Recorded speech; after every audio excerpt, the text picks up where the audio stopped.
Up, guys? This is the Don here with Yugioh Gaming Channel, back with another deck profile at the Poke Bros. Giving y'all this nice deck profile for my bro coming in second place. What deck you got for it, bro? What did you run? Today, I ran Kashtira as one of my champion decks. Yeah, that deck, man. Such a pain. Let's go. Just the standards. All right, let's get into it. We got Triple Rise Heart, your standard extender player. Gets off my Shangri-La plays, gets off my Xyz extension plays. We got Triple Fenrir, another great starter. Gets rid of your opponent's shit when they need to. Nice monster search while we're at it. Then we got Triple Unicorn, because we gotta play 3 of everything. Best Spell Searcher, ultimate starter, gets all my balls rolling. We get Double Ogre. Most people play him at 1. I like to play him at 2 for the consistency. Fenrir searches out monsters, Unicorn searches out spells, and Ogre searches out traps. It gets me nice places. Plus, deck prediction's real sexy. I play 2 tier limit Kashtira for extension, deck out, and extension with later on birth, as well as a secret surprise for later. We get double Scareclaw, same exact thing as tier limit. It's another extension. Plus, it's really nice to have some battle phase negation on the fly. We got my secret surprise, Ice Shade Rain Agarine. I need a second one of her. She is for my super secret surprise, Water Synchro, that we shall see later. Then we have hand traps. We have 1 and 2 D-Shifter. All you meta players know exactly how nasty that card is. I don't need to explain any further. 1 Ash, 2 Ash, and that's all she wrote. I'm a hand trap player that likes to play it at 2 for consistency and not flooding my hand too much. Now, for my more controversial hand trap play, Ghost Sister and Spooky Dogwood. Y'all know how it's like when your opponent combo plays all damn day. You better gain some life points out of that since we don't have Max C. Then we go to my spells. I'm poor, so I only got 2 of these bad boys, but 3 is preferred. Pressured Planet Raid Sauce, Kashtira Field Spell, searches out your monster like Fenrir, gives everybody a buff, and makes Shangri-La actually do something. For the spells, we got 1, 2, and 3 of Birth. Normal summons without tributing to stop Gimmick Puppet Lock. Also can mess up your opponent's graveyard if you combo just correctly. And hey, recovery is always really nice. We got 1, 2, and 3 of Kashtira Theosis. Extender number 500. Lets me summon from the deck. Does lock me into Xyz, but that's not a really big deal. Plus, has some nice little recovery later on if you banish it. Just like the rest of Hand Trap City, we run 2 of Triple Tactics. So not only am I going to add some salt to the wound with my Kashtira banishes, but I'm also going to take your shit or just get a draw too. Or snipe your hand. Because I'm a bit lazy, I run Soul Absorption for the life point gains, because I'm already having too much fun banishing everything else. I'm going to just profit even more. Last spell is my 1 of Called By to say screw you to Ash, or screw you to Valor if that really comes up.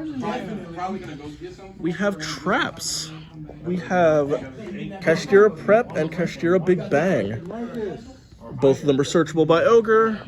Prep is amazing for people that think they can imperm and go home.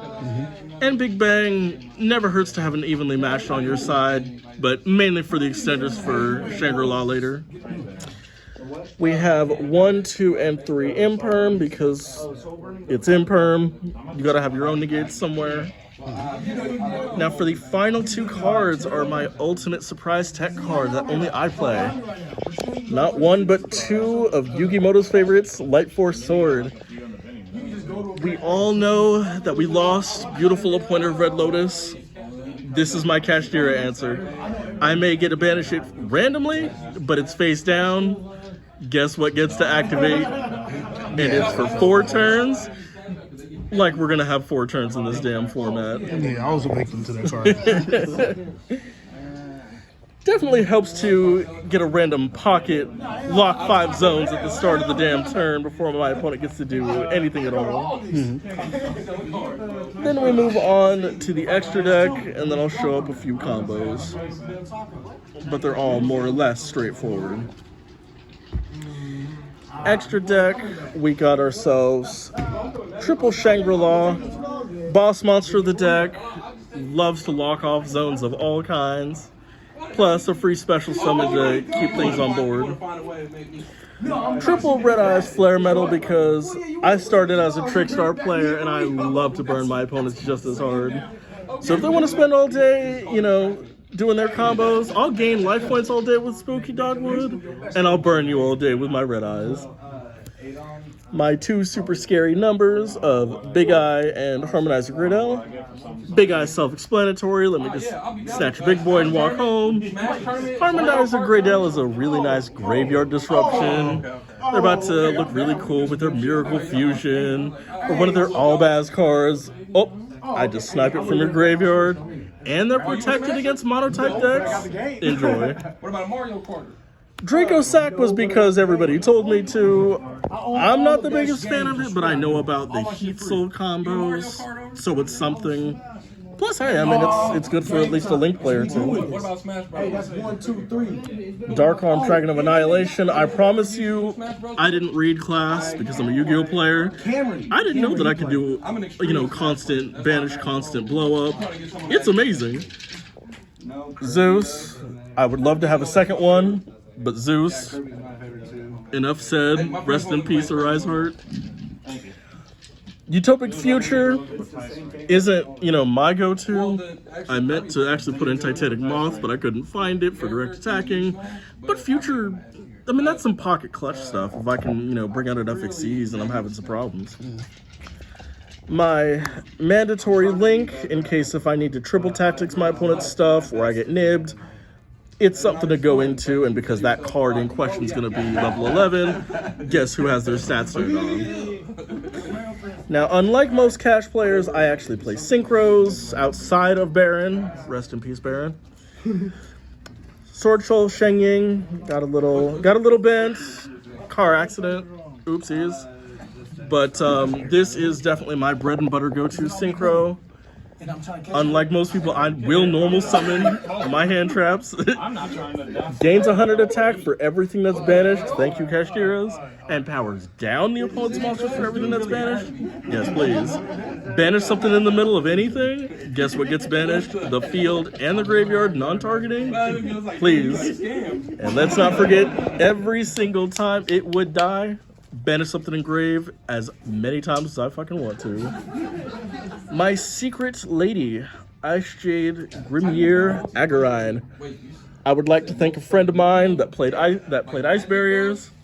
I didn't understand this card. I thought it was really weird until I had a really special encounter with Dinos, and it said, "Would you like to banish Ultimate Conductor?" And I said yes. It may cost a water tuner, but guess what? That's what Dogwood's for. That's what my Ice Jade's for. Quick effect, none of my monsters can die, none of my monsters can be banished. And guess what? If I chain it to something, that card and all copies of it that are on field and graveyard, gone. And just in case if you think you got rid of it, if you banish something, guess who comes back to play and do it all over again? My side deck is just a smidge disjointed because I have basically just put all my shit together with other decks, so pardon. But for today's side deck, we play Double D Barrier, because you know I like to play everything in twos. It's self-explanatory. Lance, I still believe in the power of Lance. Shuts off fusion players, shuts off random bullshit like Spellbound. Can get rid of a lot of shit in just the right case. Lava Golem, not only is it my kaiju of the day because I don't have to normal summon, but guess what? After you took your 500, my Red Eye says take another 500, my Kashtiras say let me look at your everywhere. It does everything and then some. Evenly matched. Listen, I don't have to say battle phase at the start of my turn. I can play my Kashtira Shangri-Las and then say battle phase. Activate this out of nowhere. watch my opponent banish and lose a whole bunch of zones. And then Feather Duster, because who doesn't love a good dusting off? That's fair. I do play other cards, but at this present second, outside of saying Droll and Lockbird, I can't think of it off the top of my head, so I'm sorry. Yeah, that's pretty cool, bro. Combos are fairly basic. You open with Unicorn, or you open with Fenrir, but Unicorn's probably your best bet. Open Unicorn, search out Theosis or Birth, hand depending. I really should be playing it over here, so I'm sorry. So hand depending, of course. Birth, if you have extra shit to go off of, like a Fenrir in hand, or say for example you have Scareclaw or Tearlament. They banish for to summon them anyway. Guess who can just bring them right back? Plus, if you do search off a Birth and you bring out Tearlament, you mill the top 3 of their deck, so you automatically have something ready to do. Or you can banish 3 of your own and take a gamble yourself and bring something back. If you open Theosis into Fenrir or whatever, and you still got something going. I guess I would say divine hand without really thinking is, honestly, it looks incredibly difficult to have this kind of hand, but this is also incredibly easy due to consistency. And even then, you don't need all of this. You just need at least 2 or 3. I'd probably just say any combination of these 3 and an extender, and you got it. But this type of end board can lead you with special Unicorn, search for your Theosis, activate Theosis, bring out your Fenrir. Fenrir will search out one of the extenders. If you, say, have Rise Heart in your hand. You would special out your extender, banishing, get rid of, in this specific case, I'd probably just be that bitch and get rid of the Theosis that's, I'm sorry, I'm really trying to overthink here. Send the top 3 of your opponent's deck to the graveyard, of course. Overlay. Go into your Shangri-La.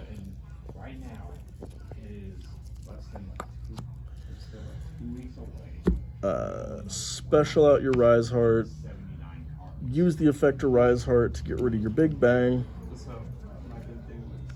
Big Bang goes off. You gotta bring one of your cards back.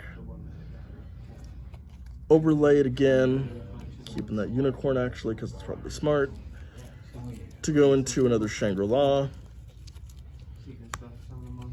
And you can technically just sit on those. And as you see, that's only with 3 cards. So you still have 2 cards in hand. Second your opponent's turn starts, activate Shangri-La. Now, most people go into Fenrir. And I'm not going to lie, that's smart. But if you know your opponent and you know what type of deck they're running, because I'm sorry, but online play and IRL play are 2 drastically different demons.